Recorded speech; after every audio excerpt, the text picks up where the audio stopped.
How's it going, guys? This is Twister, and today I'm bringing you guys another video.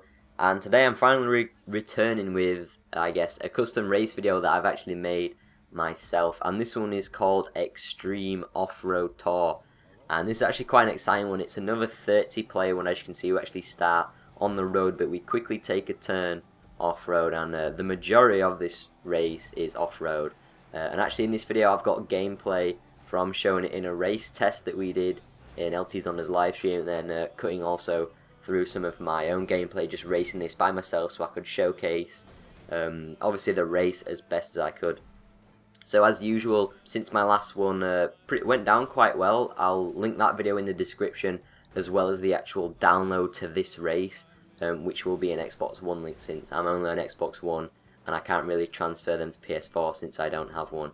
So yeah, since my last one went down pretty well, I think the cliffhanger race which I did, it's kind of like a similar off-road race like this, but not really as extreme as this one.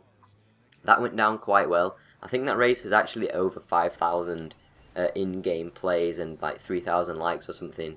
Well, I'm not talking about the video, I'm talking about the actual race itself, as 3,000 likes on a video would be pretty damn insane. But yeah, since that one went down pretty well, and it's been actually quite a while since I did that one, as I don't really feel the need to make races regularly on GTA. I thought it's kind of cool to do them every now and then, and this race is pretty cool indeed. So, like I said, it is an extreme off-road race, and as you can see in the gameplay, I'm actually using the Karin Rebel. So, the Rusty Rebel, I actually got it recently, and I thought that this vehicle is such fun. It looks so great, and it's so fun to drive off-road, that I think I should really make an off-road race.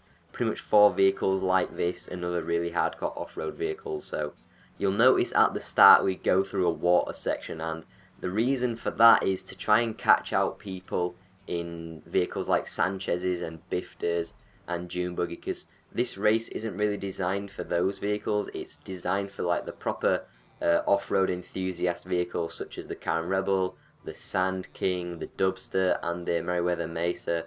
Those vehicles are kind of like the true off-road vehicles, and those are kind of the vehicles that actually make the off-road category a lot of fun. So that's why I've tried to make these race more towards those vehicles and less towards the Sanchez and the Bifta. So I've tried to make it so the Sanchez and Bifta really struggle with the off-road part, so the proper hardcore off-road trucks can really do well. So after you go through the water part in the Zancudo River swamp part, we actually go up a huge mountain. I think this is Mount Josiah. So we actually go right up this mountain, and then we actually go all the way back down it once we get to the top. And really, this bit you want to kind of take it easy. I've actually mentioned in the description of this race itself that you want to think less of it as a race, but more of a just chance to enjoy some of the crazy off-road paths and countryside views and everything that obviously the Blaine County area of GTA Online has to offer.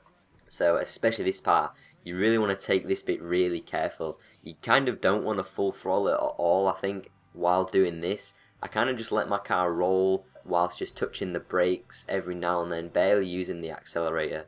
Just kind of let my car roll down the hill and guide it, because if the race isn't going to be really too much enjoyable if you're trying to race it as like a proper race, just going full throttle and making so many mistakes. Because if you try and go down this mountain at full throttle and other areas of this race full throttle, and you actually notice a really tricky end to the race just before the finish line.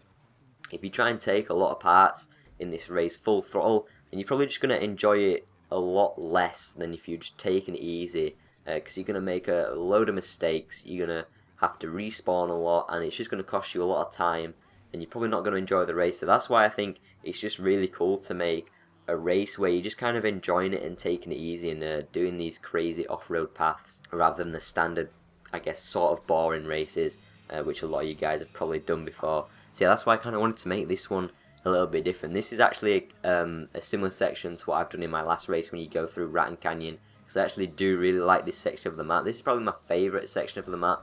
I just wish there was a lot more to do in stuff like free mode and stuff like that. So there we go. There's pretty much this race. Hopefully you guys have enjoyed the gameplay so far. And I actually do want to talk about the off-road category in this game now. Although you can although I've enabled that you can do any car class in this race, it's pretty much designed mainly for the off-road category.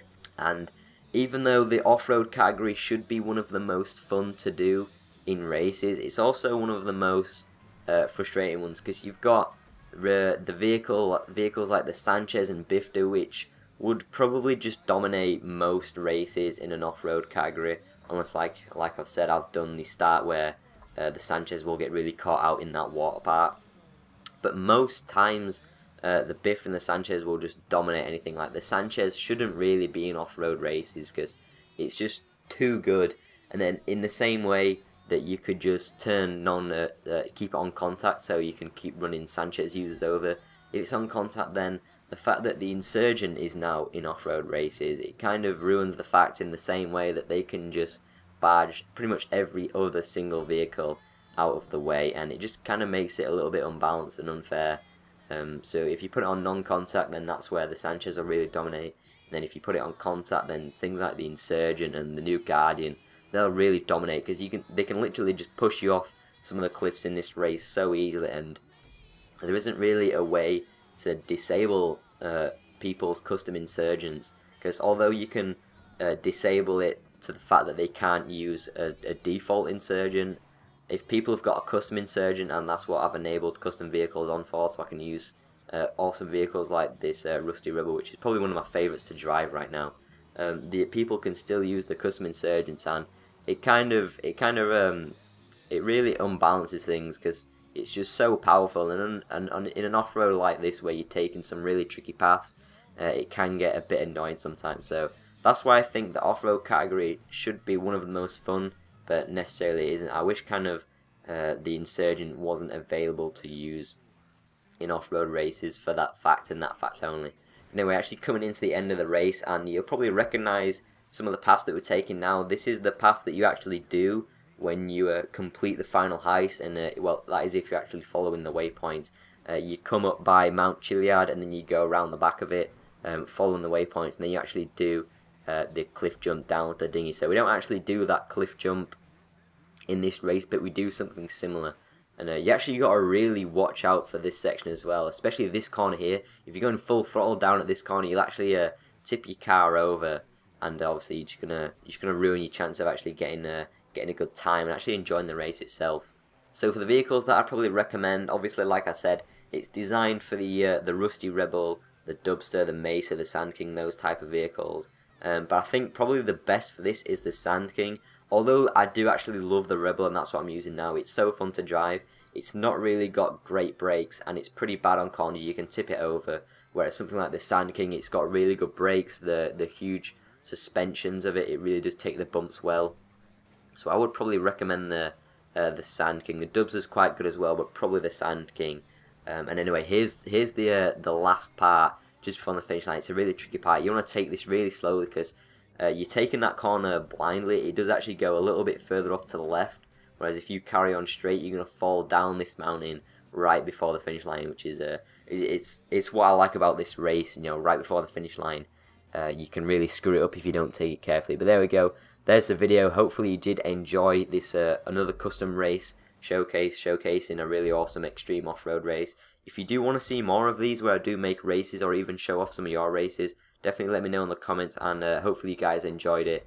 If you did, make sure you leave it a like, and with that being said, I'll hopefully see you all in my next video. See you later, guys.